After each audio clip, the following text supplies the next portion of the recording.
Hello, welcome again. We were solving GATE 2011 Production and Industrial Engineering paper. Okay, we were at question number 40. Okay, repeating the question number 40. Okay, to measure the effective diameter of an external metric thread, included angle is 60 degree of 3.5 mm pitch. A cylindrical standard of 30.5 mm diameter and two wires of 2 mm diameter each are used. The micrometric reading over the standard and over the wires are 16.532 mm and 15.398 mm respectively. The effective diameter in mm of the thread is option A 33.366, option B 30.397, option C 29.366 and D 26.397. Okay. So here the pitch is given as 3.5 mm and cylindrical standard as 30.5, okay, diameter, and radius of the wire is 2 mm diameter, okay, uh, and micrometer reading is your this over the standard and over the wire is this, okay. So from this cylindrical standard and from this the micrometer reading uh, over the standard and over the wire, we can find out that the diameter from the uh, from the where the that wire ends, okay, or the below the wire, okay. So so this is the diameter starting from this, okay, from this, okay. So this T can be found out by standard S minus difference of 2 micrometer reading. Okay, so this is your diameter of cylindrical standard 30.5 and micrometer reading are 16.532 and 15.39. So T is your 29.366 mm. Okay, now the effective diameter is your, so this is your effective diameter. So this is your effective diameter. Okay, and so the we can see that effective diameter is your E is equal to T plus C. Okay, so this is E is equal to P plus C. Now we will find out this C. Okay. Now C is this is your T by 2. Okay. So we'll find out this T. Okay. So here in the diagram, the C is given by this QA. Okay. This QA. And this line is BC line is a line passing through the you can say it is pitch line, okay, and effective diameter is measured from the pitch diameter, okay, from pitch line, okay. So this is your pitch line, okay. So this we have to determine this AQ, okay. So AQ is and this is sorry, and this QC is your P by 4, okay, and this is your radius of wire, okay. So AQ is your C by 2. Now here we can see that this is your AP. Okay, this is your AP. AP is nothing but QP minus, uh, so AP is nothing but QP minus QA. Sorry, AP is nothing but OP minus OA. OA is the radius of this wire, and OP is the dimension, and this radius is given. This angle is given. That is total angle is 60 degree. This angle is 30 degree. Okay, so this AP is OP minus OA. Okay, so AP is OP minus OA, and OP is in this angle POE. In this angle POE. Okay, so this is your radius. Okay, this is your radius, and this is the angle. This is the angle x by 2, and this angle is 90. Okay, this is a tangent to this circle. Okay, so this is your if you take this angle, okay, this is your base, and this is your, sorry, this is your hypotenuse, and this is your base, this is your perpendicular. So OP will be R by sine x by 2. Okay, So OP will be this R by sine, okay, because this is perpendicular, okay, and this is hypotenuse R by sine, or you can say it is b by 2 cosecant x by 2, and OA is nothing but b by 2, okay. Now find out AQ. Our ultimate purpose is to find out AQ, okay. AQ. Now we have found out AP, okay. AP, AQ is nothing but QP by QP minus AP, and QP is your this quantity, QP minus AP. Okay, we have find out AP. We have find out this AP. Okay, now uh, put in the value of AP here. Okay, and QP is nothing but this is Q. Taking this angle QC, this angle is your uh, this angle is your x by 2, and this angle is your 90. Okay, so this will be your hypotenuse, and this will be your base. This will be your perpendicular. So it will be p by 4 cos x by 2, because this is your p by 4, okay, and this is perpendicular, okay. So p by 4, mm, p by 4, sorry, q by p by 4 is your cot. Okay, so q by what will be p by 4 cot x by 2. Okay, so now we have aq. Okay, now and we have x, we have p, we have d.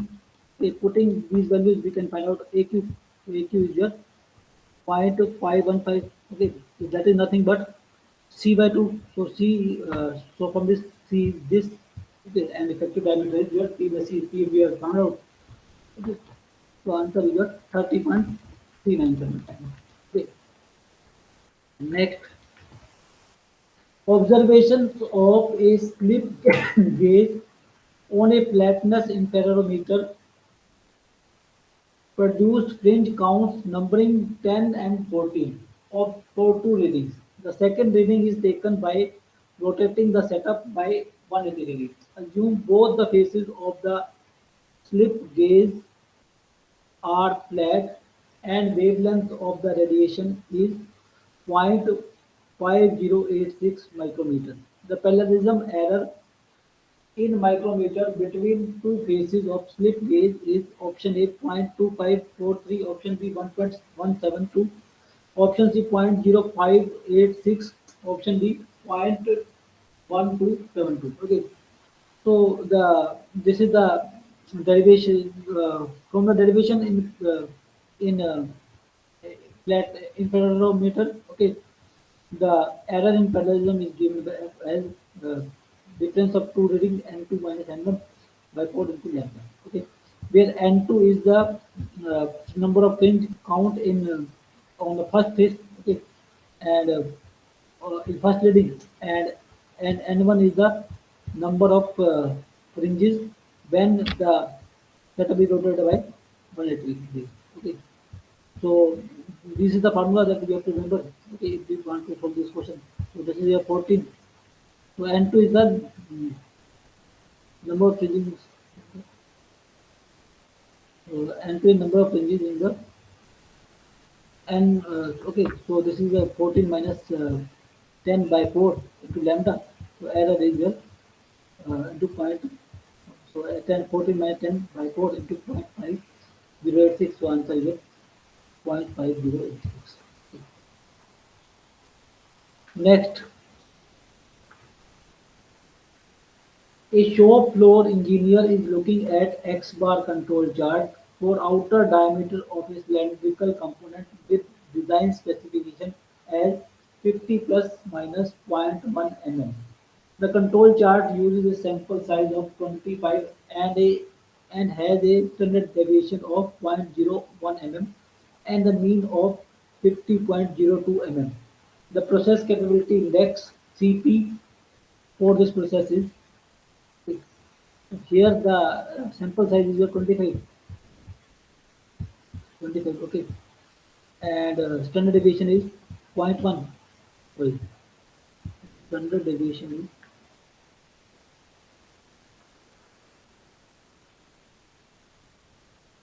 as a standard deviation of 0.01. Okay, 0.01, and this is the standard deviation of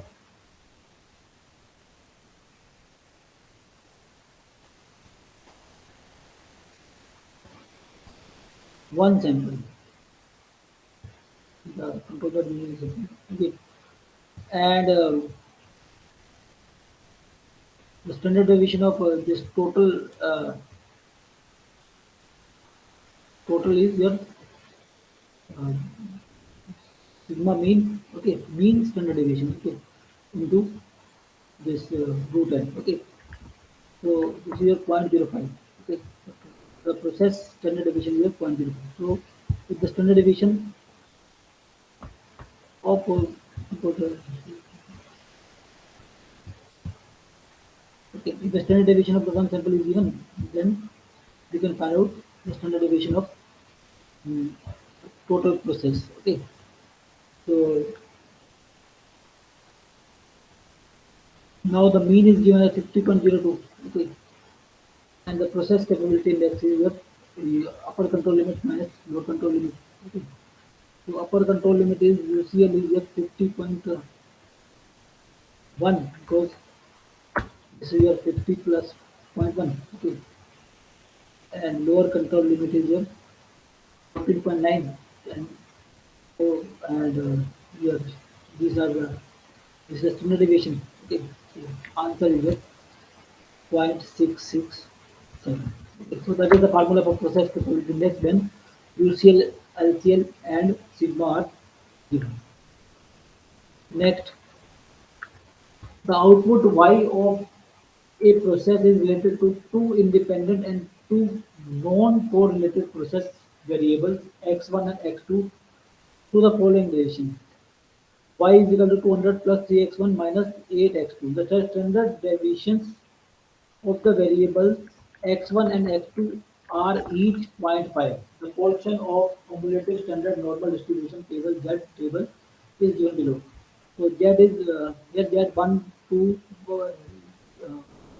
the cumulative probability for Z 1, 1.5, 2 and 2.5 is given. Okay, so that is 0.8413, 0.9333 and 0.9772, 0.938. Okay, if the value of x1 and x2 are set at 10 and 20 respectively, the probability that the value y is greater than 76.41 will be option A point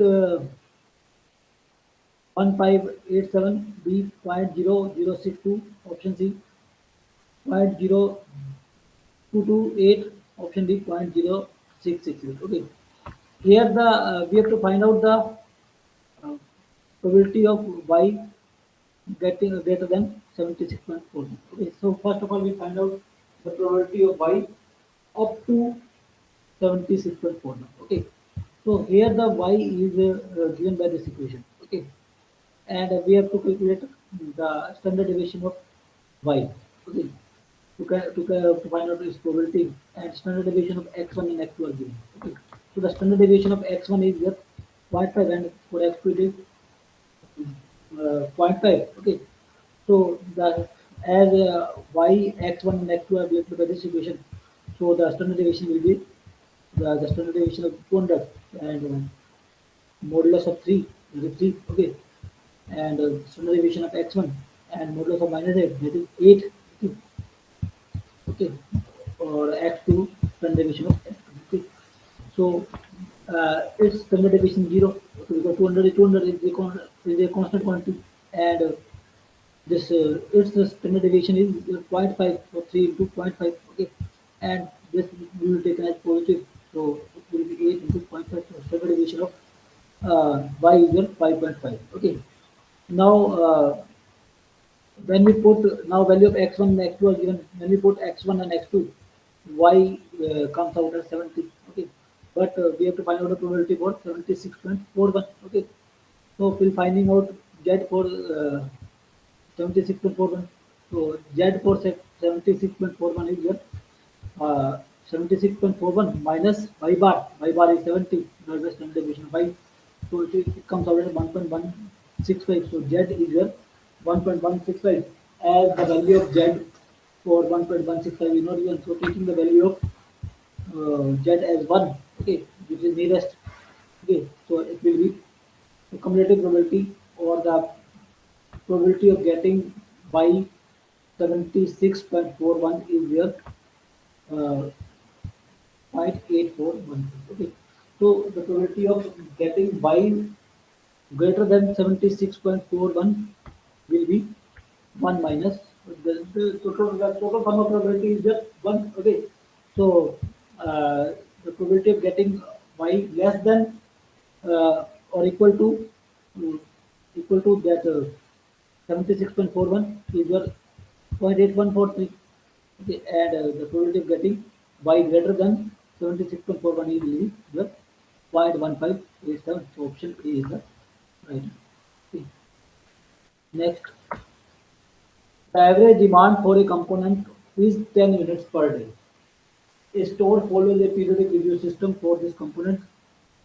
The stock level for this component is checked after every 30 days. The lead time to get this component from the supplier is 5 days. During one review, the stock level is found to be 50. If the policy of the company is to have a safety stock of 20% of the expected demand during the next period, order size for the next period will be option A 340, option B 350, option C 360, and option D 370. Okay. So here it is given that the lead time is your 5. Okay. Lead time is your 5 and demand is your 10 units. Okay. So and stock level during checking is found to be 50. So it is uh, so as daily demand is your 10 and uh, so uh, the consumption during lead period will be 10 into 5 that is 50. So that amount of stock is you are having, okay, that is 50. Okay, so you have to order for the next period.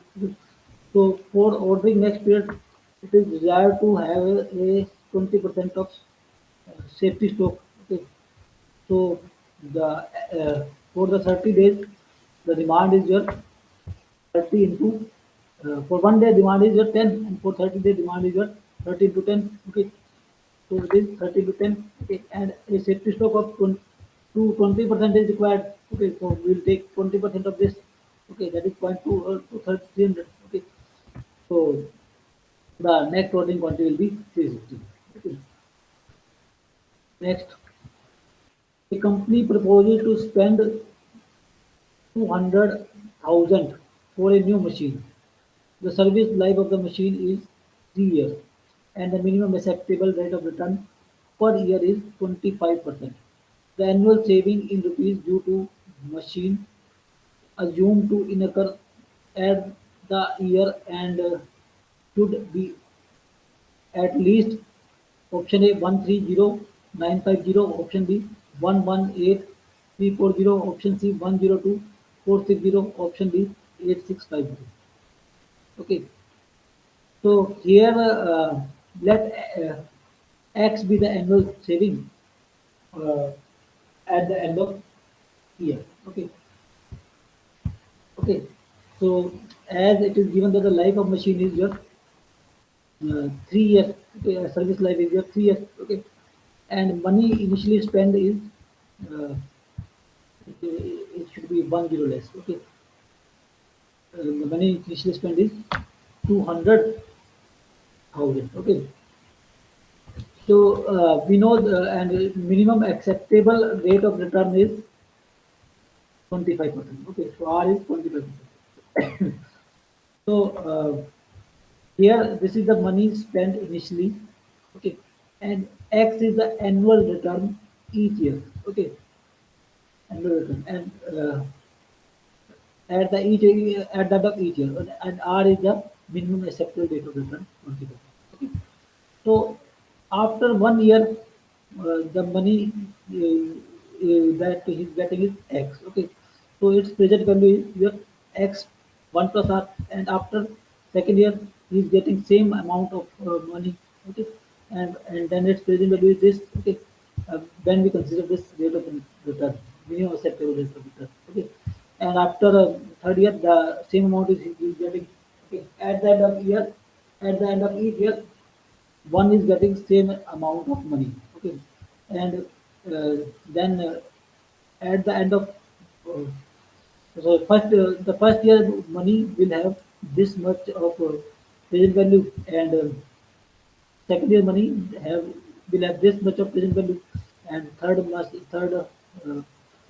year money, third year value money will have this much of present value. Okay, so and now the presently we have invested this 200,000. Okay. So equating these two, so we can get R is your 25%. So putting this value, we can get X. So X is your 102459 rupees. So answer is your 10460, nearest option C. Okay. Next, an operation consists of four work elements with the following data obtained during the work measurement exercise. Element number 1, 2, 3, 4, average element time in centimeter, 40, 50, 45 and 40. Rating factor 1, 1.05, 1.1.9.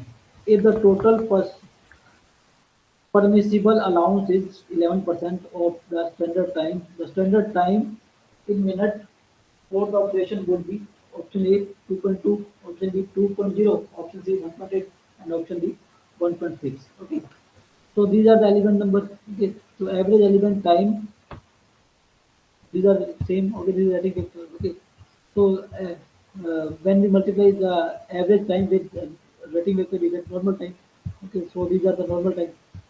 So 40 into, sorry, when we divide, oh, sorry, when we multiply, okay, so this will be 52.5, and this is your 49.5, and this is your, these are normal time.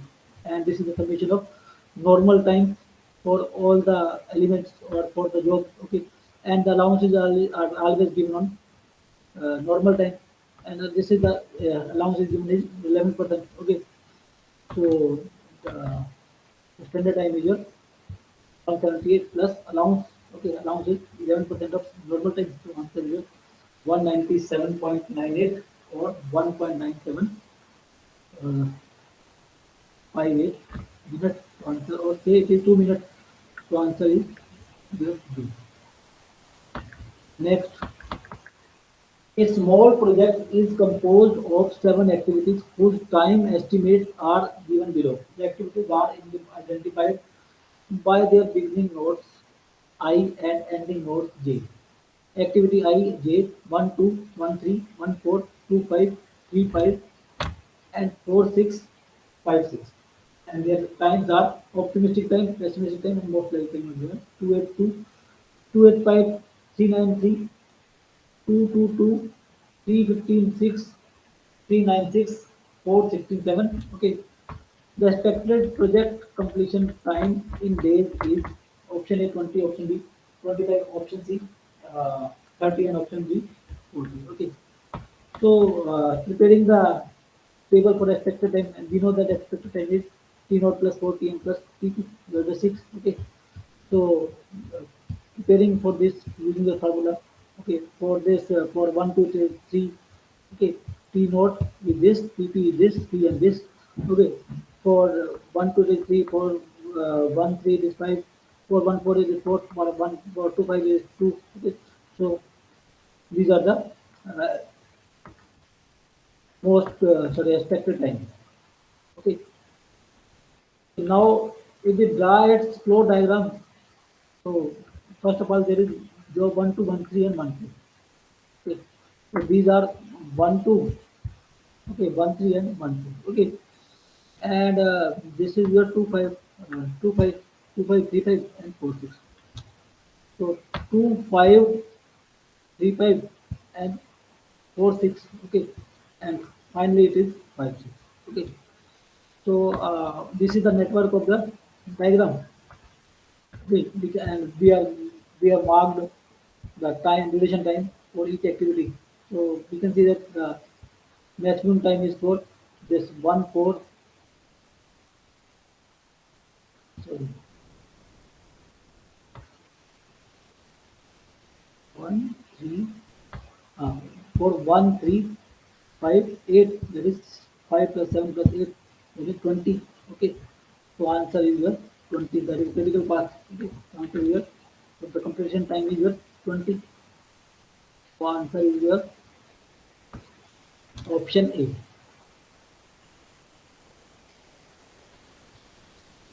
Next,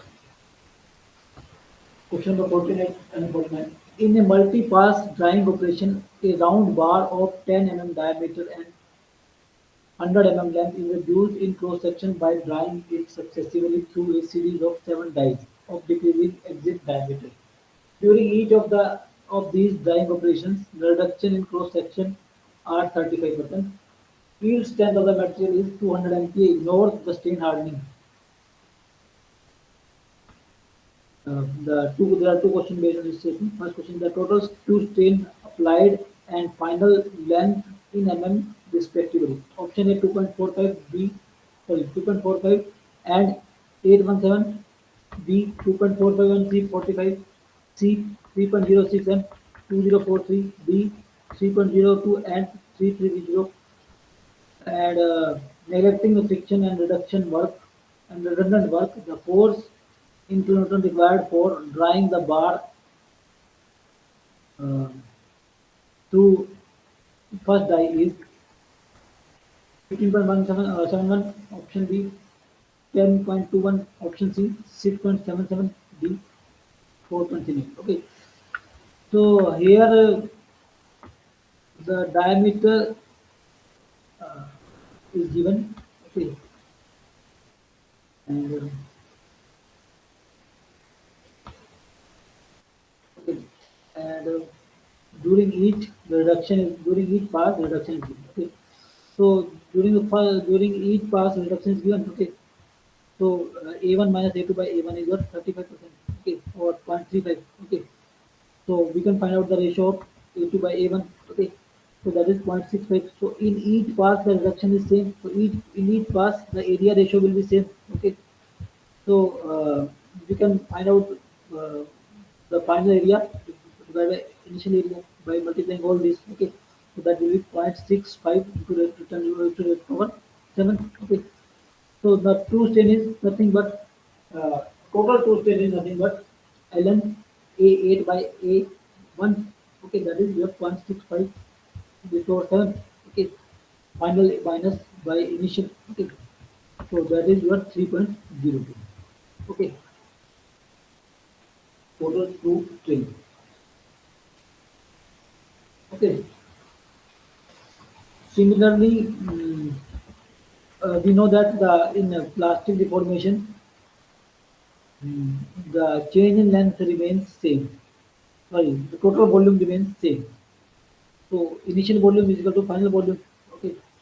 So we have the ratio of this area A8 by A1, and we have initial length 100 mm. So we can find out final length. So final length is your 2040. So option C is correct. Okay. Next, and in the second part, the force required in the first die. Okay, and we have that A2 by A1, that is 0.35. Okay, and that is the formula for force required. Okay, sigma A1 ln A2 by A1. Okay, so A1 is your initial diameter, your 10 mm. So A1 is your for the force length. Okay, okay, so uh, sigma is your 200 MPa. So putting this value, we can find out. Force required to answer your 6.763 kilometers. Next, question number 50 and 51. In an acceptance sampling plan, one item is taken at random from the load and inspected. If the item is good, the load is accepted.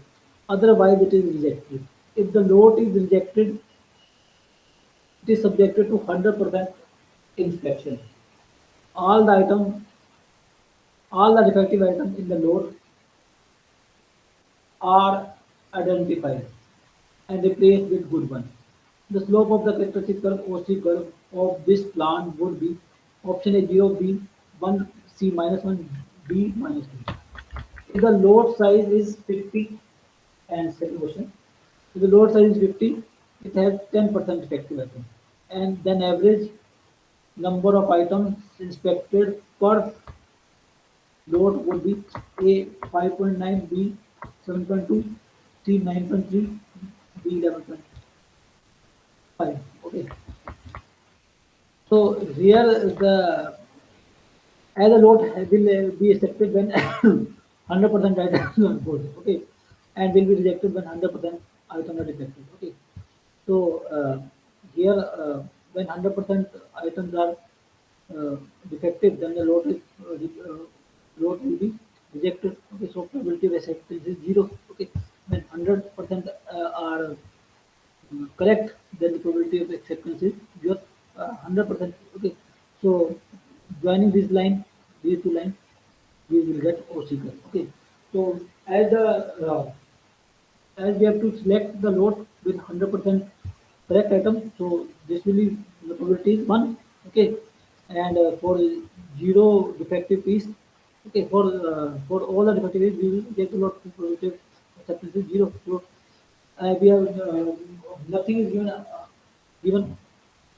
uh, more than this. Okay, nothing, so the graph will be like that. Okay, and so this is your whole batch. This is also your whole batch. Okay, so this angle will be a 45. Okay, or the slope will be a -1. Answer is a -1. Okay, so when if the load size is 50 and that 10% effective item, then it means it has five defective items. Okay, so the load, so the at least then the so at least six items should be inspected uh, to carry out to get the feeling of the load. Okay, so so answer here 5.9. So answer is next. During orthogonal machining of a mild steel specimen with a cutting tool of zero rack angle, the following data is obtained: uncut chip thickness 0.25 mm, chip thickness 0.75 mm, width of cut 2.5 mm, normal force 950, thrust force 475. Okay, the two questions based on this. The shear angle and shear force respectively are option A 71.565, 150.21 Newton, B 9.218 degree and 861.64 Newton, C 18.435 degree and 751.04 Newton, D 23.157 degree and 680.6.66. Okay. Second question, the ultimate shear stress in Newton per mm square of the bulk material is 235, 139, 564 and 380. Okay. So this is your uncut thickness is 0.25 and chip thickness is 0.75. T1 is your 0.25 and chip thickness is your 0.75 and rack angle is given as 0. Zero rack angle is given. Okay. So we can find out the shear angle, that is by using formula tan phi equal to r cos of 1 So there R is chip thickness HO. Okay. T1 by T2. So putting these values, we can get shear angle as 18.435. Okay, 18.435, option C. Okay, and now the rack angle is given 0. So the merchant circle will be like that. Okay, so and the normal force is your 950 and tangential thrust is FT is your this is your 950 and FT your 475. And as the rack angle is 0, so FT will be equal to F and N equal to FC. Okay. So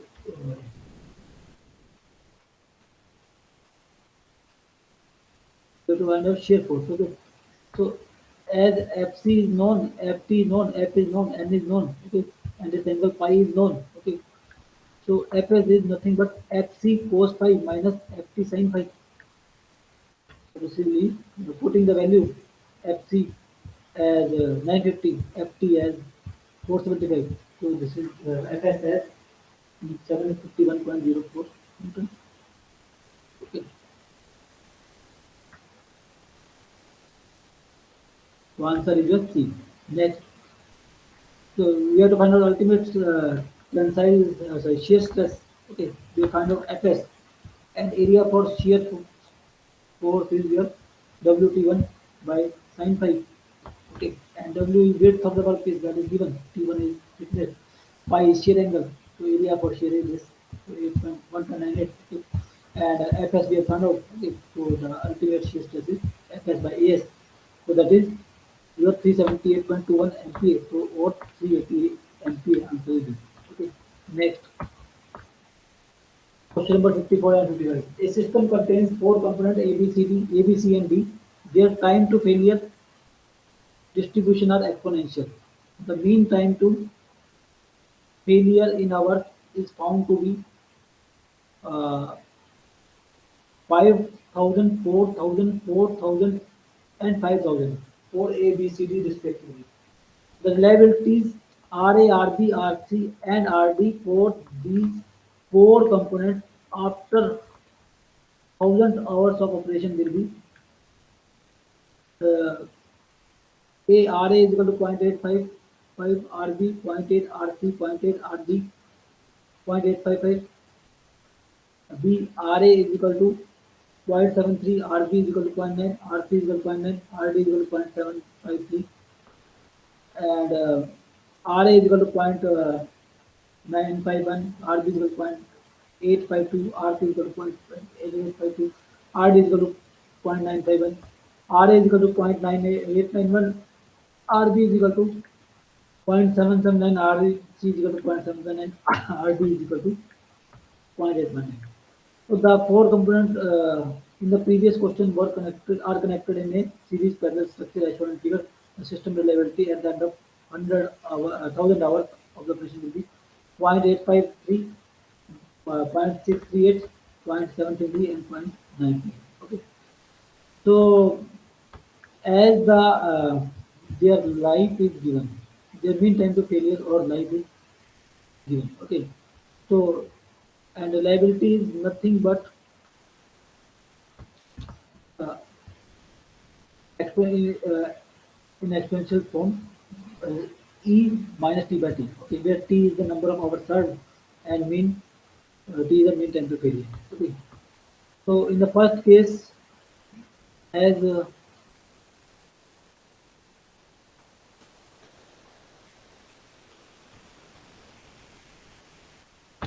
as t as a working time is your 1,000 hours and life is your 5,000, so we can find out reliability. Okay, so this will be 0.81. Okay, so 0.81873. Similarly, we can find out the reliability of other component that is 0.7788 and for this 0.7718 and 77788 sorry, and for this 0.81. Okay, so answer is here. Okay, and now the reliability of these components are known and we are arranging like this. Okay, this is in parallel and all the then the parallel combination of this is in series with A and D. Okay. So first of all, we will find out reliability of the parallel components that is given by 1 minus R1 RB, okay, or like this BSC. Okay, so this is your uh, BNC. Here should be B. 1 minus 1 RA and 1 minus RB. So that is 0.7718. 0.7718. Okay. So this is your reliability BC. And now the are in series. Okay. So RA into RBC and RSP. Multiplication to okay. So answer is here B. So I'm changing out something. Here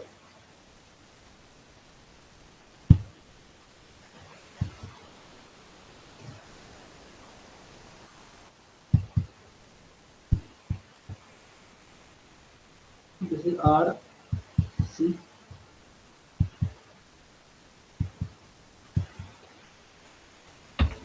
and this is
here it should be P by 2. PC is P by 2.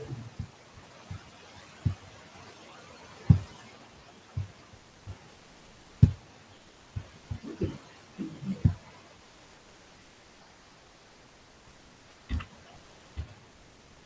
Okay. Thank you very much.